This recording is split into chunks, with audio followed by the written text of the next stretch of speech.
हमारे पास ये gate BT 2026 में एक क्वेश्चन आया हुआ था इंजीनियरिंग मैथमेटिक्स सेक्शन में। क्वेश्चन ये था कि ये जो गिवन सीरीज़ है इसका आपको मीन फाइंड आउट करना है। अब देखिए, इस क्वेश्चन का सल्यूशन एक मैंने ऑलरेडी अपने चैनल पे अपलोड कर रखा है, तो अगर आपने वो नहीं देखा है तो आप वो देख सकते हैं। इस वीडियो में मेरा इंटेंट ये है कि मैं इस क्वेश्चन को एक अलग अप्रोच से आपको सॉल्व करके दिखाऊं, जो कि मुझे लगा आपके लिए जानना इम्पॉर्टेंट है। तो देखिए, हमें कहा जा रहा है कि इसका मीन निकालना है। अब हम जानते हैं कि मीन का फॉर्मूला होता है सम ऑफ ऑल टर्म्स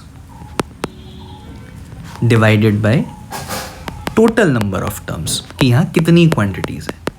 ठीक है, तो ये मीन का फॉर्मूला हम जानते हैं। अब इस सीरीज़ को ज़रा हम एनालाइज करते हैं।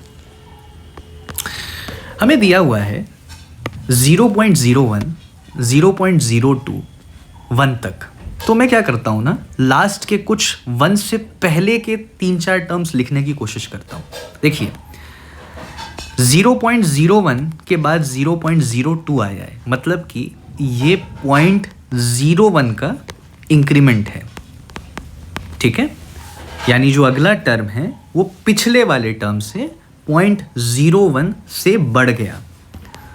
लाइकवाइज जो इसके अगला टर्म होगा 0.03, वो कैसे आया होगा, जब इसमें प्लस 0.01 हुआ होगा। और ऐसे ही करके लास्ट में अगर हम जाएं तो एक स्टेज आई होगी जब 0.98 आया होगा, इसमें 0.01 का इंक्रीमेंट हुआ होगा तो 0.99 बना होगा, और इसमें जब 0.01 का इंक्रीमेंट हुआ होगा तो 1 आया होगा। तो ये हमारी क्या है, सीरीज गिवन है हमें, जिसमें अगला टर्म पिछले वाले टर्म से 0.01 से इंक्रीज हो रहा है, बढ़ रहा है। अब मुझे इसका सम फाइंड आउट करना है। ठीक है, मुझे इसका सम फाइंड आउट करना है। तो एक बहुत ही क्लेवर तरीका है जिससे हम इसका सम पता कर सकते हैं। मैं इसका सम क्यों फाइंड आउट करना चाहता हूं, क्योंकि मैं जानता हूं कि जो मीन का न्यूमरेटर वाला टर्म है ना, उसमें मुझे इसका सम चाहिए, और इसका सम फाइंड आउट करने के लिए एक बहुत ही क्लेवर मेथड एग्जिस्ट करता है। तो ठीक है, मुझे फाइंड आउट करना है इसका सम। तो मैं क्या करता हूँ ना, मैं स्टार्ट करता हूँ इस 0.01 प्लस 0.02 प्लस 0.03, ऐसे मैंने इसको लिख लिया। ये इसका सम हो गया, और ये हमारा मीन का जो न्यूमरेटर वाला टर्म है इसे रिप्रेजेंट करता है। अब मेरे पास सवाल ये है, मैं इसका सम कैसे फाइंड आउट करूं। तो देखिए मैं क्या करूंगा, जो यहां पर ये 0.01 है ना, इसे मैं पेयर अप कर देता हूं 0.99 के साथ। यानी मैं इसे लिख लेता हूं 0.01 प्लस 0.99। ठीक है भाई, यहां पर टर्म्स को मैंने ऐड किया था, करेक्ट। तो अगर 4, 5 या 100 या 200 टर्म्स आपस में ऐड हो रहे हैं तो मैं टर्म्स को रीअरेंज तो कर ही सकता हूँ। मतलब अगर a plus B plus C plus D लिखा हुआ है, और अगर मैं उसे a plus D plus B plus C लिख दूँ तो कोई प्रॉब्लम तो है नहीं। तो मैंने कुछ नहीं किया, मुझे इन सबको ऐड करना था। मैंने बस 0.99 को उठा करके 0.01 के साथ लिख दिया। ओके, इसके बाद ये जो 0.02 है इसे मैं पेयर अप कर देता हूँ 0.98 के साथ। लाइकवाइज जो ये 0.03 है इसे मैं पेयर अप कर देता हूँ 0.97 के साथ। आप ध्यान दीजिए, मैं इसको जिसके साथ पेयर अप कर रहा हूँ वो इसीलिए क्योंकि इन दोनों का सम मिला करके 1 बन रहा है। 0.02 को 0.98 के साथ मैंने पेयर अप इसीलिए किया क्योंकि इन दोनों का सम मिला करके 1 बन रहा है। लाइकवाइज 0.03 को मैंने 0.97 के साथ पेयर अप इसीलिए किया क्योंकि इनका सम मिला करके 1 आ रहा है। ओके, तो ऐसे मैं करते जाता हूँ, मैं कुछ टर्म्स तक ये करते गया। अब मैं आया 0.48 पर, तो ये किसके साथ पेयर अप होगा, 0.52 के साथ, क्योंकि इनका सम 1 होगा।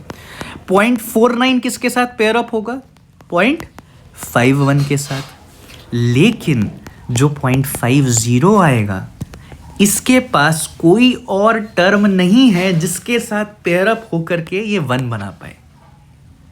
0.01 से 1 तक की सीरीज में हमारे पास 0.01 से लेकर के 0.49 तक सभी टर्म्स के साथ एक टर्म पेयर अप किया जा सकता है जिसका सम 1 बन जाए, लेकिन 0.50 को ऐसा कोई पेयर नहीं मिलेगा। तो ये अकेला रह गया, और ये जो 1 है ये भी तो हमारे पास एडिशन में है, तो हमने लिख दिया 1। अब ऐसा लिखने से हुआ ये कि इसका सम, ये जो है ना 0.01 प्लस 0.99, ये कितना आ गया, ये आ गया 1, प्लस 0.02 प्लस 0.98, इसका सम भी 1 आ गया। 0.03 प्लस 0.97, इसका सम भी 1 आ गया। डॉट डॉट डॉट 0.48 प्लस 0.52, इसका सम भी 1 आ गया।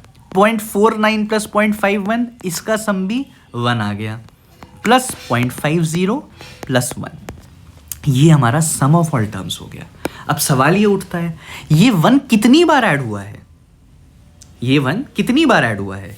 तो देखिए 0.01 प्लस 0.99, इसके करस्पॉन्डिंग जो 1 आया वो पहला 1 आया, this is first 1, this is my second 1, this is my third 1। तो ये कौन सा 1 होगा मेरा? ये होगा मेरा 48th 1।